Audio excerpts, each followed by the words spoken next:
Hey everybody, this is the first time I've ever done one of my flashback episodes, cartoon episode flashbacks, since I began it on camera. So, bear with me a little bit. But I wanted to do it this way because one, of course, my family member is in the shower right now and it's the only quiet time I have. And earlier I got off at 4 o'clock and I was Pacific time and I was resting a lot, so I didn't think about it. But anyway, I want to talk about an episode that's very, very dear to me. In fact, it's one of my favorite episodes, if not one of my all-time favorite episodes. Probably always hit that number one spot. It'll be around that top 5 or top 3. Excuse me. Excuse me now, getting over a cough or something, I don't know, mucus. But anyway, like I said, it's kind of in the top 3, top 5, if you will. And the episode I'm talking about is from one of my favorite shows of all time. A show that sort of made a comeback back a few years ago thanks to Boom Studio Comics. And, ironically, we'll be getting, from what we understand, a CGI live-action hybrid feature film which will act as an origin story. And of course I'm talking about Chipmunk Rescue Rangers. And what's funny about this is Chipmunk Rescue Rangers at my job has probably the most DVD sets to be sold. Yeah. A little quick off-topic deal. When they started to restock and start to resell a lot of the television shows of the 90s, 80s, 70s, and even 2000s, as well as several Disney afternoon shows like the first 2 volumes of DuckTales and the first 2 volumes of Tailspin. The one volume of the one Disney afternoon show that was always constant in the DVD stacks, or even in the DVD stock, never had to be replaced, never got taken off the shelves or anything, was Volume 1 of Chipmunk Rescue Rangers. Now, we don't have Volume 2 yet in there, someday we probably will, but Volume 1 was always being sold alongside all the main Blu-rays and DVDs. I'm not lying. It'd be sold alongside, believe it or not, American Horror Story, or some of the animes that's come out recently and stuff like that, or movies like Monsters University. It'd be right around there, right in the center. And why? Because to me, it shows you the popularity of the show. That out of all the Disney shows, Tailspin, DuckTales, Darkwing Duck, excuse me, Gummy Bears and so forth, that is the one show that remained constant. It's kind of a surprise, don't you think? But anyway, Chipmunk Rescue Rangers to me was one of my personal favorites. It basically introduced a team dynamic at that time for a lot of animated shows at that time were starting to embrace. Phil Roman did it with Teenage Mutant Ninja Turtles, the original cartoon series, and then later on, we saw it get really embraced and everything when Fox brought out the X-Men cartoons and stuff like that. So we really saw that team dynamic start to come into play, and Rescue Rangers was at the forefront of that.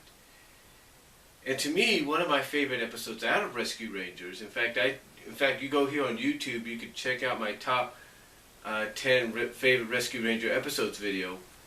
My number 1 favorite episode out of the series, and again, this is an episode that could be ranked up in the top 3 or top 5 of favorite episodes, some of my favorite episodes of all time, animated episodes, and that is Double O Chipmunk. Now, the reason I say Double O Chipmunk is because Double O Chipmunk to me, and I've mentioned this many times before when I've talked about this episode, Double O Chipmunk to me really set the standard for something that would occur a year later in Tailspin with Bringing Down Babyface, the episode Bringing Down Babyface in the second half of that, and would sort of influence later on with maybe the second half of the Goof Troop episode Puppy Love. to me, Double O Chipmunk was a episode of first. Now, up to this point, we were always used to seeing the Rescue Rangers in their standard designs, their standard outfits. You know, Chip with the bomber jacket, Dale with the Magnum PI Hawaiian shirt, Monterey Jack with his outfit, you know, Gadget with her overalls and goggles, and Zipper with his red shirt, and all that. And all that. But when this episode was created, that all changed. Basically, the premise of this is we pretty much knew by this time, or we're getting to know by this time, that Dale was a huge watcher of television. Just loved watching anything that he felt he could enjoy. That would catch his interest.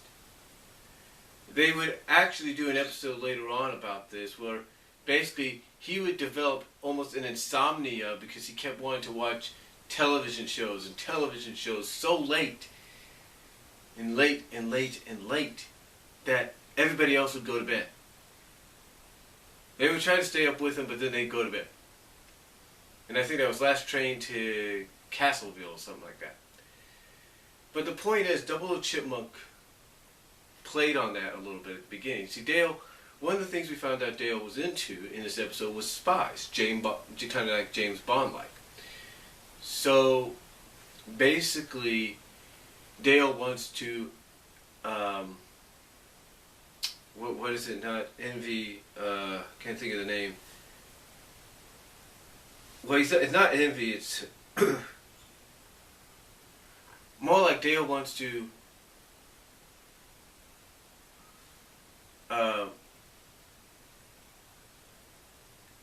emulate, that's the word, emulate his favorite spy, which is the James Bond in this episode called Dirk Schwab. So basically, long story short, Dale goes into Gadget's workshop after everybody's gone to bed, takes one of his suits, and basically customizes it into his own spy suit. And this is where we see another first being made. We see a very inventive, very creative side of Dale. And here we usually see Dale as a goof-off. And this does wake everybody up, and the only person really impressed by this, I mean, yeah, the Rangers are impressed a little bit at first, but the only other character impressed by this is Gadget. So, long story short, Dale demonstrates what his spy suit can do, kind of messes up a little bit towards the end, gets his feelings hurt or made fun of. Gadget, of course, probably knowing how he feels, probably been in that predicament herself, decides, you know what, he wants to be a spy, I'm going to help him out. And she says this with tears in her eyes.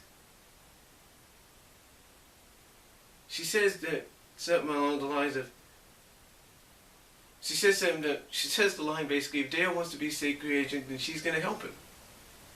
And boy, does she ever. And this leads into another first. This leads into the first time we see Gadget outside of the standard outfit she's known for. She ends up wearing a dress, red high heels, bracelet, necklace, blonde wig, thick eyeshadow, thick lipstick. I mean, she basically turns herself into a femme fatale so they can, because she's come up with this little spy game to make Dale feel better. And she's basically talked Chip and Monterey into being part of it. And it is the first time also we see Gadget kiss one of the Chipmunks, more importantly in this case Dale, full on the lips, even if it's in character, which we can kind of tell later on when she goes back to Chip and Monty, Chip's a little jealous of. But long story short, she comes up with the spy game. Dale and Zipper, who are both big spy fans, but mostly Dale, because Zipper, yeah, he's also a fan of Dirk Schwab's. They think they're going on a real spy adventure, but the plan is basically for Dale to go along. The plan originally, when you watch the episode, is for Dale to go along with this spy adventure and go and basically follow the clues, follow the enemy agents and friendly agents and all that, all the way back to Rescue Ranger headquarters, where they will surprise him basically by saying, "Look, you've become a real spy, and this is all a way of saying sorry to you." So. But basically, with any Rescue Ranger episode, that's not the case, because the spy game gets turned into a real spy adventure when they encounter real spies, and it's just a memorable, and it's just hilarity and comedy and hilarity and adventure, very worthy of spy adventure takes off right then and there. And it's just, to me, it's one of my personal favorites because it shows a lot of first to me. And it wouldn't be the last time we'd see the characters disguise themselves. No. As a matter of fact, about a couple of episodes later, we get the episode Mind Your T's and Q's. In the second episode of that, we get Chip, Gadget, and Dale disguising themselves to infiltrate Rat Capone's hideout. And what's funny is the mouse villain in here is very identical to Rat Capone, but his name is Francis. Go figure. Overall, when you watch this episode, it's definitely full of a lot of firsts. It's definitely fun. It's definitely enjoyable. And and if you're a D and G shipper, in other words, a Dale and Gadget shipper, in other words, a Dale being Gadget's boyfriend and Gadget being Dale's girlfriend kind of deal, this is the episode you want to see. It's really good. You see a side of Gadget that you don't really see on occasion. I mean, you do see, but not in this kind of scenario. She acts so femme fatale in certain scenes, it's not funny. I mean, you'll just get a kick out of this episode overall. So, that's basically it for this third edition of the cartoon episode Flashback, and my talk on Chip and Dale's Rescue Ranger episode 00 Chipmunk. Let me know what you guys think down below. Comment if you like. I believe you can find the episode here on YouTube. And that's about it. Take care. God bless. Comments are welcome.